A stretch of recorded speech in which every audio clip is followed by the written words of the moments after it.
Hello everyone, and welcome to my YouTube channel, Real Nurse Talk. I am Nurse Jessica. Thank you for tuning in. If you're already a subscriber, thank you very much. If not, please subscribe below, like, comment, ring the notifications. I drop videos every Wednesday.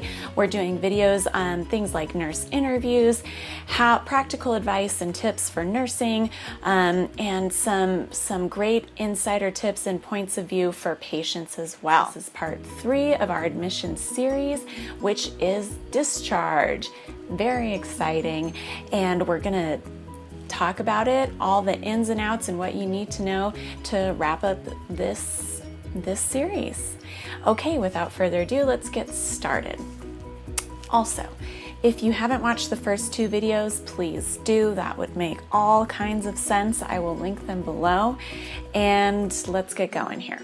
Okay, so you've been told by the doctor that you are going to be discharged.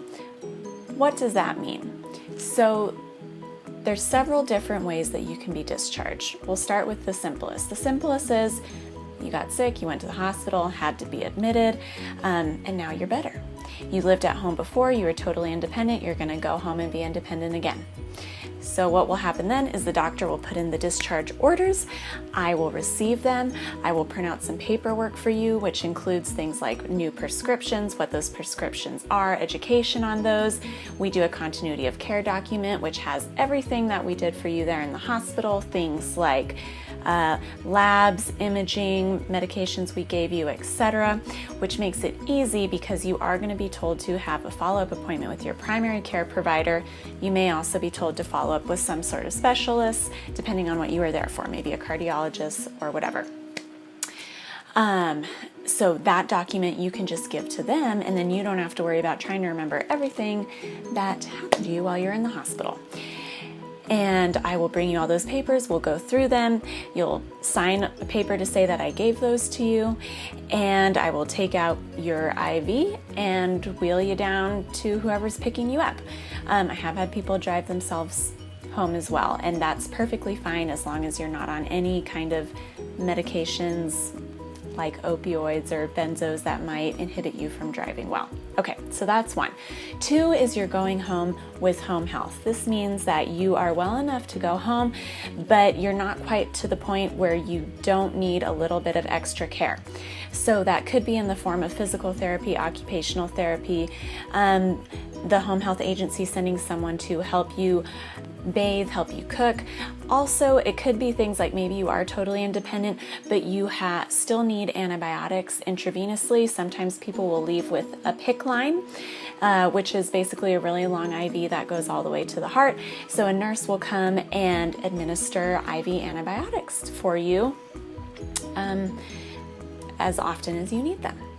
So that's number 2. The third thing is you might be going to another facility. So there are several facilities that you might go to. One could be a rehab facility if maybe you need really intensive physical therapy and occupational therapy. 2 could be a psychiatric facility if you were there for something like suicidal ideation, homicidal ideation, if you are having new onset bipolar schizophrenia, etc. The third thing is you might be going to what's called a skilled nursing facility, commonly referred to as a SNF, which is skilled nursing facility, SNF, a SNF. That's kind of hospital jargon. So that means that you are not in a position to be going home. It doesn't necessarily mean that you will never go home, but you need 24-hour nursing care. So the other word for a skilled nursing facility is, a long-term living center, senior citizen center, an old folks home, but that would be that option. And fourth, I just remembered, would be an LTAC, which is a long-term acute care facility.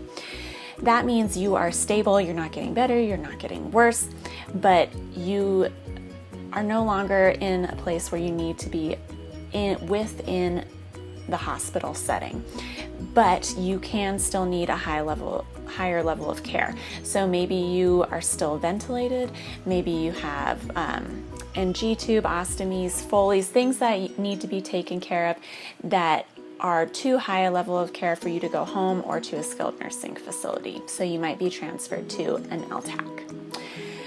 Let's see. So your most important friend during this whole process is going to be your case manager. Make sure get to know them on a first name basis. They're going to be talking to you about your options. They're going to be running your insurance to see if you can have insurance on new medications, if your insurance covers home health, if your insurance covers whatever facility you're going to, and they'll be explaining to you costs, what's covered, where you're going, what it's like. A lot of save those questions for the case manager. This isn't just for the patient, but for the family members as well. Sometimes the patient is going to SNF or some sort of long care facility for dementia, Alzheimer's. Anyways, they're not the ones asking the questions, you are as a family member. So remember, it's the case manager. They're gonna know all your options. A lot of times people ask me, what is that facility like? Where is it? Etc., etc. And I just don't know, because I've never been there and I don't work there and I'm not a case manager, so I don't talk to people from there. And that's really it. If you're going to another facility, someone will come and transport you there also.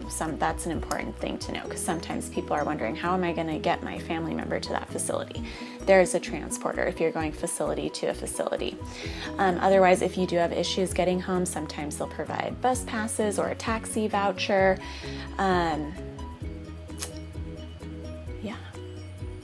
We're going to get you there one way or another. All right, guys, that's it for Discharge. This was a short video to wrap up this series. Hopefully that answered a lot of questions for you. Again, please like, subscribe, comment below if you have any ideas for videos you'd like to see or questions that you have. And that's it for me, guys. Have a healthy week.